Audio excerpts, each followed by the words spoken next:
So good day to everybody. Today's business spotlight focuses on Mr. Aria from BYNARIC, Solutions for Housing Management. Aria, tell us, what is this all about? How long have you been in business and where are you going? Hi, Tom. How are you? Thanks for having me. Great. Yeah, BYNARIC, we started BYNARIC end of 2019, and we started to look at the housing sector and how could technology come in and complement what's happening in the housing sector. How could it help? Um, I personally had some technology background, work with quite big and small companies, technology companies, and I thought, how could we utilize that technology that I have learned, and that's my background, to some crisis in Ireland and hopefully beyond at a later stage. So we got engaged with a few housing providers in Ireland, some charity, some for profit. We got the issues, worked with them. I actually started doing a little bit of a consultancy with them at the very beginning to understand what the issues were and how I could get involved. Um, and 4 or 5 years later, still serving good few housing management companies and charities, local authorities, private sector, which has been great, and we couldn't be more proud. Excellent. So just a very quick encapsulation. It's a platform that helps these companies to manage the properties, to sell, to lease, to rent, to maintain. Is that the idea? Yeah, that's all above. Right. The way we started to look at what was the pain points at the very beginning. For example, one of the first things that we found that was the massive asset management problem. Like if you remember NAMA, for example, biggest asset holder in the country, and especially after the crash, 2008 and so on. So you're talking about companies may have 1 billion or 2 billion euro worth of assets, properties, and how do they really manage those assets and making sure that they're going to be fine for the tenants, or even for if they're managing it behalf of a fund and so on. How do they make sure these properties are going to be okay for the next 10 years or 20 years, and how do they manage the budgets? How do they manage the compliance? And indeed, later on we moved towards tenant management, how they receive rent, for example.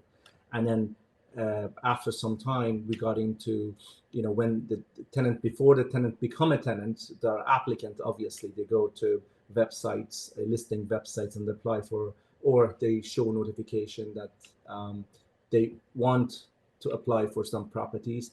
And we try to streamline those kind of processes to make sure that there's less biases, there's easier process for the landlords, easier process for the management of the property, or property managers, and indeed gives a good visibility to funds, for example. I mean, there are a lot of funds that have invested in Ireland in terms of private homes and some public homes as well. Like the REITs, would they be? Correct. Yeah. Okay. So they would be a target market of yours, the REITs. So it's the REITs, it's the investors, it's the landlords, it's the management companies. They're all your target markets. Yeah. So we looked at what are the relationship, all the relationship that concerning a commercial property. I'm just saying commercial property. It doesn't mean really shops or shopping centers right now. I'm just talking commercial houses that they have been purchased and for sake of renting, for example, and so on, for the asset managers or asset handlers or pension funds and so on. We looked at like what are the connections in the industry with the property itself. Obviously, there's a fund, property managers, could be housing association, could be a local authority, then could be applicant, the tenant, the contractors, and you look at it, you see there are massive connections. Sure. That how could we connect these dots and making sure these people can carry on about their business in most easy way, so that they don't have to from one software to go to another software, from Excel sheet jump into Yeah. Salesforce, from Salesforce go to Microsoft Dynamics, and some older applications out there were purchased or repurposed from UK, for example, coming to Ireland, and it doesn't really follow the legislation in Ireland, for example. Yeah. And That's so that's a good question. And is it mainly for Ireland? Or are you looking to take this further afield, or? Yeah, I'm like, I mean, I obviously, I live in Ireland and proudly feel Irish, and I wanted to start this from Ireland and slowly Sure. grow. So when we started for first 2 to 3 years, it was just solely about Ireland, and let's face it, we wanted to educate ourselves on how we could put in with a smaller population. By end of the day, Ireland, the way that it sits in the whole world in terms of population, at least exists in this island of Ireland, is that it's relatively low compared to the UK, for example, compared to the rest of the world. Yeah. So you deal with a lot less issues in terms of legislations, a lot of complex legislations, complex rules, complex everything. So it's a good learning ground before you can kind of expand. Yeah, you could say that, and then plus I felt that maybe Irish market could get a benefit much faster, because up to now we always imported a lot of applications from either from the US or rest of the world, or at least the UK, and change the pound sign to euro, or try to just change all those kind of things, and didn't really match, for example. Things even like postcode, a lot of applications people are using, like still it says postcode, why not air code, for example? Yes. You're doing a localization, and we started that, and then now we try to be an Irish company that we are exporting to the UK, and obviously we're working with Enterprise Ireland. Yes. They're really supporting us here in Ireland and abroad, and we're really trying to do it in that particular way at the moment. Excellent. So getting back to the business, what's the business journey been like since you started? Has it been a straight line up, or has it been a bit meandering along the way? Well, I mean, I almost, don't like to even talk about COVID era anymore, but that's the reality of my business. When I started end of 2019, when I'm saying end of 2019, I'm talking about the 2nd of December 2019. So basically, really, right at the right time. Yeah, exactly. And as soon as I started 2020, hired the first people, and really COVID started, and then you have a young team, and you're trying to build something, and you're trying to build a culture, you're trying to create a way, and then after a few months everybody disappears, if you know what I mean. Yes. Everybody works from home, and there's no problem only people working from home. Like, I personally was not trained to manage people or even talk to people that if they're not here. I know there was Zoom, or there was just Microsoft Teams and Skype and so on. It was good, but and how do you really connect people? And majority of software engineers, majority of the younger generation, the Generation Z and so on. And how do you really create that bonding? And so that was the problem number one. Problem number two was that during COVID, obviously, a lot of companies started to, save the money, the funds that they had, the cash that they have. Some companies spent more, some not at least the first year, 2020, and maybe beginning of 2021. A lot of people were just holding to what they had. So as a result, it was very difficult to continue to do the business. I was still thriving. I think the revenue was, I think 200%, 300%. It was very, very good. Very good. But it was very, very hard. And I can tell you, I didn't get on very well with COVID, for sure.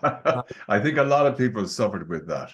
Can I just ask you, Aria, would you say, you mentioned culture there, and obviously building your team where you had to send them home, etc. What, looking back, was the hardest part of building your business? Was it instilling a new culture in the business, the hiring, the recruitment, or what would you say the biggest challenge was to you? I think if I look back in past 4 or 5 years, I think we have had all these challenges you said, really, sometimes all at the same time. different times. It was an era that we were really trying to build a culture. Then just COVID was just finishing and the whole country was opening up. And then a lot of recruiters would approach people, our employees, for example, they, been offered 10, 20, 30 grand more, all at once. And you can't really match that for, No. it doesn't matter. I couldn't even, it's just very difficult. But then, you look back and you think that, in terms of culture, how could you really establish a culture when people weren't here? How could you do, how could you even making sure that people are going to bond with each other so that they feel that they are part of the team and they are part of the team, so that they can contribute to the company or to the project in the most positive way, which is good for their own, well-being, their own mental health, and all those kind of things. But then I realized it didn't matter how many games we brought in. It did improve it. We brought online games, we brought online drinks, online coffee time, online, so many different things, playing cards, so many things. But the thing was, behind of it, it's just not. I think as a humans, we are definitely, we need to be in the same location. I think that location, and you go meet for a coffee, you go meet at the coffee machine, in the kitchen, in the common areas, go by somebody's desk. I think nothing beats that. Yeah, in terms I'd have to agree with you there. I think there's room for the hybrid thing in certain industries, etc. But I think there is nothing to beat meeting people face to face. So a couple of two last questions, if I may ask you. What do you see the future for your business, and in particular then for your sector, for say the next 5 to 10 years? I think the future is bright. The future is a lot of digitalization going to happen. I think in my industry, in particular in property sector, the technology still has a long way to go, and I don't think it has even properly started. Okay. I don't think that you just go back a few years ago and think about taxi business, for example, right? Era before Uber and after Uber, if you remember that. So before Uber, you're just like, why would you need an app for that? You just go on the street, you find someone, or you ring someone, and they will appear, right? But now you have Free Now, you have a couple of different apps, and they do work, and everything is in there, all the interactions in there. You can provide feedback, you can receive a good service, and you're making sure that you're receiving good service. And if you're not happy, there is a way to complain, for example, or improve the service in the sector. And I do think that a lot of that digitalization, a lot of that smartness and so on will come into the property.